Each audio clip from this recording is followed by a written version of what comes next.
Hello, everyone. I am ZHAO Chuang. Let's draw the head of Saurophaganax with a closed mouth. When drawing the look of a Saurophaganax with its mouth closed, we should pay attention to the overall shape of its head. Saurophaganax had two relatively large lacrimal horns. We can choose a posture of it lowering its head slightly, and clearly show the distance between the two lacrimal horns, and how its front and back are connected.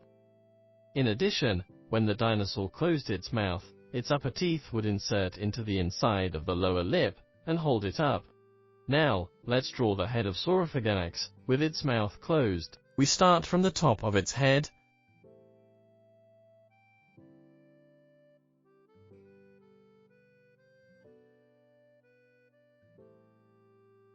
and draw the two lacrimal horns first. The top of its head was relatively flat, and its two lacrimal horns stood up like cat ears. This is the tip of its nose. The nose tip comprises two bones, so we draw a seam in the middle. Then, we draw some growth lines on the keratin.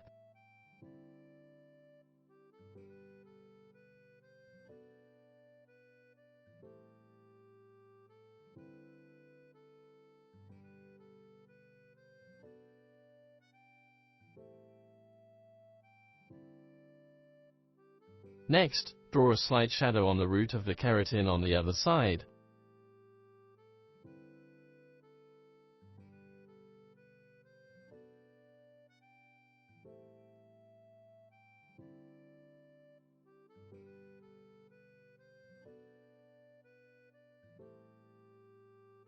Then, we draw the nose part downwards.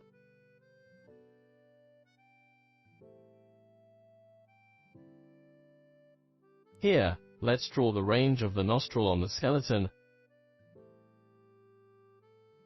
with its nostril opening facing downwards.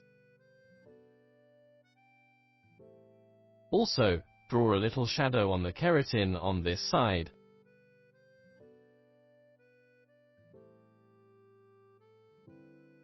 Now, let's draw its mouth, which is slightly curved downwards. Its jugal bones were pointed downward. On the mouth corner, we can add some wrinkles. Above the eye, we draw a lump.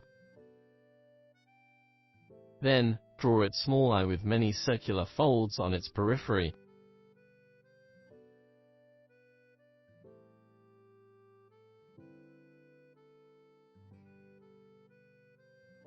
There was a large temporal fenestra at the posterior of its head.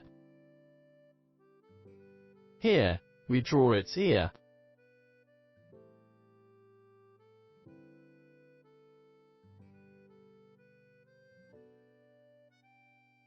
Next, let's draw its neck into a big S shape. The rear half of its mouth was relatively wide and had some muscles inside. The front of the mouth looked narrower and thinner.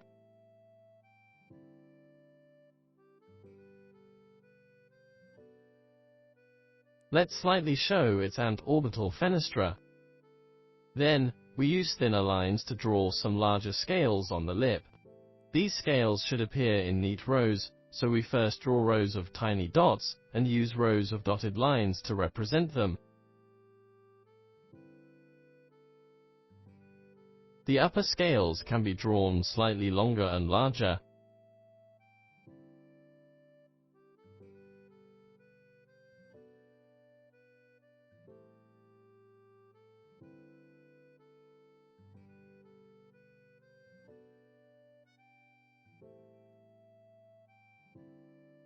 The front part of the eye would be soft skin.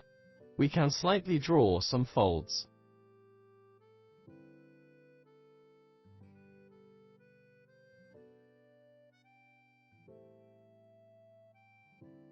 Then, use intermittent lines to outline the antorbital fenestra.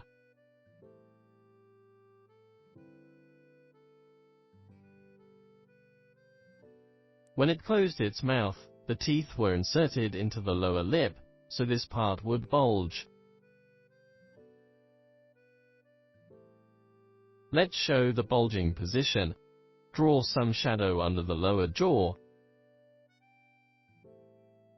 We can also draw rows of dotted lines on the lower lip to represent neat rows of scales.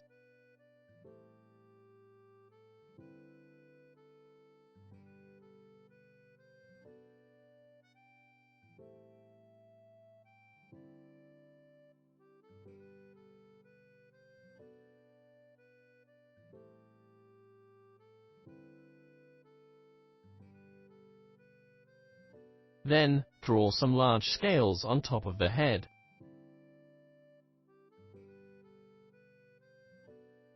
On the part where the neck connects with the head, we can draw some folds. Also, we add a little shadow onto the throat. Finally, we outline some folds here on the neck. In this way, we've finished drawing the mouth-closed head of Saurophaganax.